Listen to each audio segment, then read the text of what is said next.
So for quite a lot of personal reasons, as well as just sort of general busyness at work, on top of the stresses of running my businesses and trying to still see friends and do the fun stuff that I'm supposed to be doing as a 27-year-old living in London, I've felt probably too stressed, if I'm completely honest, over the last couple of weeks, to the point of being somewhat anxious. So I want to talk about the real cost of long-term stress. And this video is absolutely not about making myself or you feel more stressed about the fact we're stressed. Instead, it's about recognizing stress and anxiety are just facts of the human condition. We cannot avoid them. We all have periods where we feel stressed and anxious. But it's about recognizing when that happens, accepting that, and then taking real action, hopefully following some of the techniques in this video to alleviate that stress and anxiety.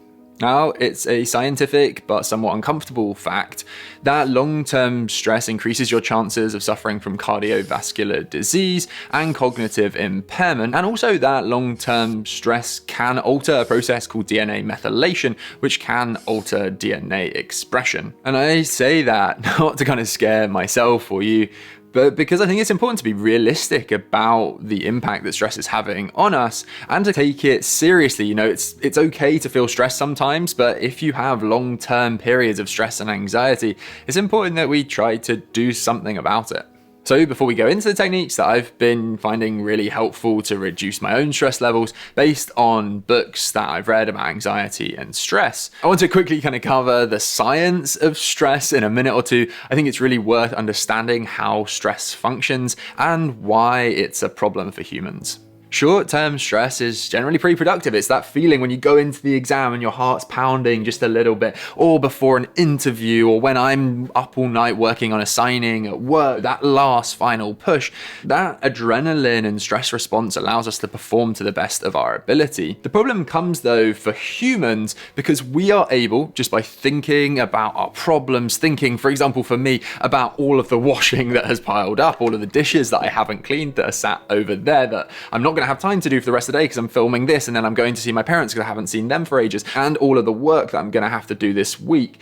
Like, I'm physically creating a stress response now, and I have that stressed response in my mind all of the time while there are all of these issues that I know exist and I'm not addressing. This general feeling of anxiety comes from the prefrontal cortex, which is the part of our brains that is able to make predictions based on stimuli we've already encountered. So a human 200,000 years ago sees a bear, it sees its friend get attacked by the bear, this human then runs away, successfully escaping the bear, and learns, next time I see a bear, I better run away. But the problem is that the prefrontal cortex doesn't stop making predictions when it lacks sufficient or accurate information to do so. So I have a review at work coming up. I don't know what the outcome of that review is going to be or how positive it's going to be. I can work extra hard for the next week, but other than that, it's kind of out of my control. So my prefrontal cortex starts making predictions about how it could go. What if is the question the prefrontal cortex asks.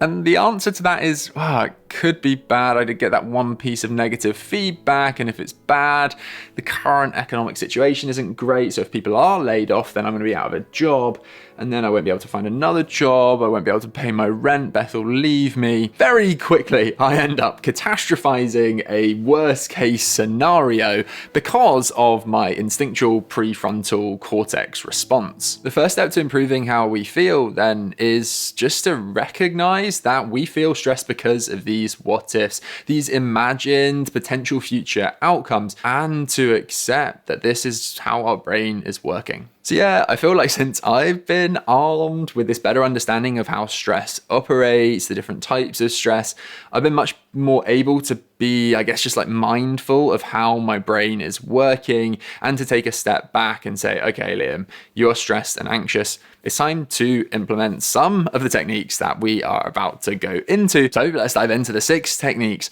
that help me alleviate stress. Technique number 1 is the Distill fact from fiction. So when something specific is stressing me out, I like to really focus on the facts surrounding that situation, because very rarely is it actually, in fact, as stressful as the stories that I'm telling myself. So last week at work, for example, completely my own fault, I'd kind of just taken on a bit too much work, and there was like this whole chunk of work that I knew I wasn't going to be able to do as well as I wanted to because of just time constraints last week. And I hadn't really worked with that partner much before, and so my imagination was like, oh my god, if I tell this partner, they're going to think I'm incompetent, can't manage my own workload, and am letting them down.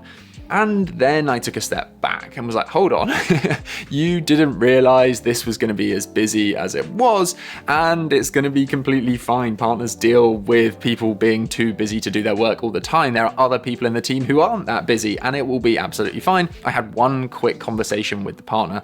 He was incredibly understanding and nice about it, and what had been 2 days of anxious worrying about the amount of work I had to do was pretty much straight away gone. So when your brain is coming up with these what ifs, and if I don't do that work, the partner's going to think I'm useless, just take a step back and ask yourself one question, which is, what evidence do I have that those outcomes will actually materialize? So before we dive into the rest of the techniques, I've got to be honest, a lot of what you've heard so far is based on an amazing blink that I listened to on Blinkist last weekend on a book called Unwinding Anxiety by Dr. Judson Brewer. As someone with a pretty busy work life, Blinkist has allowed me to spend 15 minutes, which I do over breakfast or while I'm traveling around London, listening to key takeaways from a huge number of non-fiction books. I've been using it to remind myself of key ideas from books I read when I was younger, like Tim Ferriss's The 4-Hour Workweek or personal finance classic Rich Dad, Poor Dad, or to discover completely new books like Unwinding Anxiety. One of the things I really love about Blinkist is that I can listen to blinks from books or podcasts in topics that I find super interesting, but where I probably wouldn't be willing to read an entire book. Unwinding Anxiety is a perfect example of this. I got the key practical takeaways in the 28 minutes that it takes me to commute into and back from work. And even better, with Blinkist Connect, I can now share my Blinkist premium plan with Beth on a second account at no extra cost. We can then recommend titles and share favorites with one another. So yeah, follow the link at the top of the description to start your 7-day free trial of Blinkist and make the most of their special offer for you wonderful people of 25% off premium membership, and enjoy 2 memberships for the price of 1. Okay, second technique is to address the root cause of your stress. So if I'm really busy at work, it's so easy for me to kind of be like, okay, I have this like general feeling of anxiety and stress, but I'm not going to take the time to identify where that's actually coming from. And I think it's hugely productive then to think, am I stressed because I'm not going to be able to make a YouTube video this weekend, which I was hoping to do, or because it's my friend's birthday in the middle of this week and I'm worried I'm now not going to be able to go to the dinner I promised I would go to, or because I really was trying to be healthy and go to the gym and I just don't think I'm going to have time to go at all this week, and so that's eating me up. So to alleviate that stress, it's essential that we know what is actually the cause of our stress. It's not just being busy at work. It's not just that we have too much going on. It's quite specific things. For example, my friend's birthday this week, to be honest, I could probably message and be like, I'm really sorry, I'm so busy. I really desperately would love to come, but I just can't. I'm going to make it up to you next weekend, and I promise that we'll have an amazing weekend together when I'm quieter. I can take realistic and concrete steps to help myself feel much less anxious. This is only possible though if we're really honest with ourselves about what is actually making us stressed. The third technique is to focus on permanence. And this is one technique I picked up from the man, the myth, the legend, Marcus Aurelius. He was a Stoic, and one of the kind of core beliefs of the Stoics was in focusing on what we can control, not what we can't control, and linked to that really being aware of the tininess of each of our existences, that actually my life, frankly, probably won't have that huge an impact on the world. And I find that, while kind of downheartening in a way, actually, if you take a step back, and when I'm out on a walk and I look at a tree that's probably been there for hundreds of years, if I'm really stressed about something at work or in my personal life, and I think, actually, that tree's going to be probably still there, unchanged, unmoved, after I'm gone, it kind of makes that tiny little stress that frankly is probably pretty pathetic in the grand scheme of the world and my life and time feel kind of a whole lot smaller and a whole lot more controllable. And that I find genuinely reassuring. And without sounding like too much of a stoicism nerd, one of my favorite Marcus Aurelius quotes is that we want to be like the rock that the waves keep crashing over. It stands unmoved and the waves fall still around it. I think it just kind of gives you this strong image of the idea that there are things that are happening around us that we can't control. And ultimately, it's with the passing of time that things will become less stressful. The sea will settle. The fourth technique is to practice gratitude.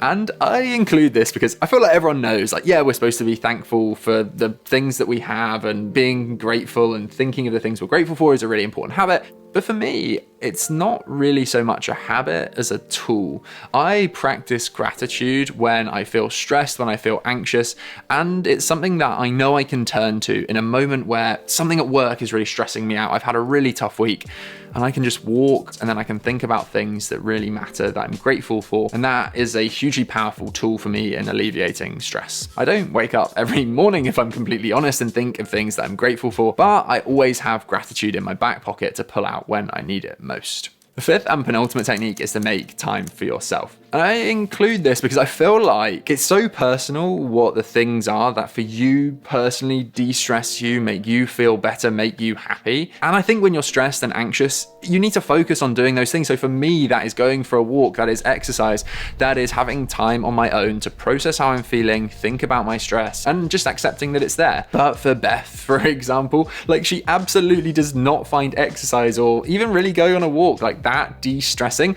and instead she absolutely loves baking, and that is like her happy place where she'll do that, listen to music and just kind of forget about things, and that de-stresses her. For you, it could be meditation, it could be having a long hot bath. But I think my point is, in moments of stress, don't feel you should be doing what Liam does or what anyone else does. You should be doing what helps you. And the sixth and final technique is to talk to people you trust. So I think it can be tough, right? Like, you can be stressed because a number of other people in your life are also stressed, and you don't want to burden them with your stress because you already know they're stressed, which is partly why you're stressed yourself. But I think just taking the time to think, okay, who in my life right now is not excessively stressed, and who do I trust? And talk to them honestly and openly. For me, it's a hugely powerful thing, and it may be that you don't want to share all of the details, or you just need them to be there for you, but sharing in some capacity in your own way that you feel comfortable with what you're feeling and how you're struggling with stress and anxiety, it is hugely powerful. And I know it's kind of like what everyone says, a problem shared is a problem halved, but at least from my own experience, it is very true. And so this weekend, I've spoken to a couple of really good friends, one family member, about how I've been feeling, and it has made me feel so much better.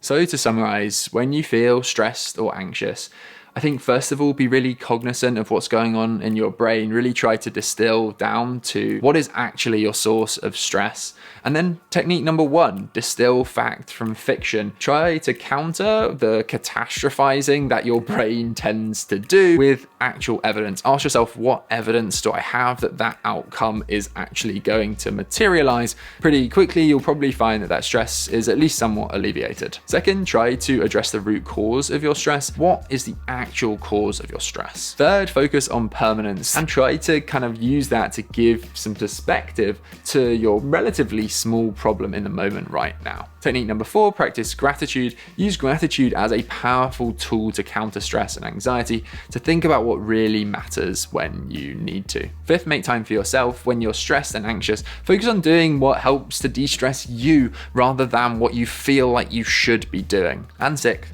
talk to people you trust. So I really hope you've enjoyed this video. Remember that you can start your free trial at Blinkist through the link in the description, and I look forward to speaking again very soon.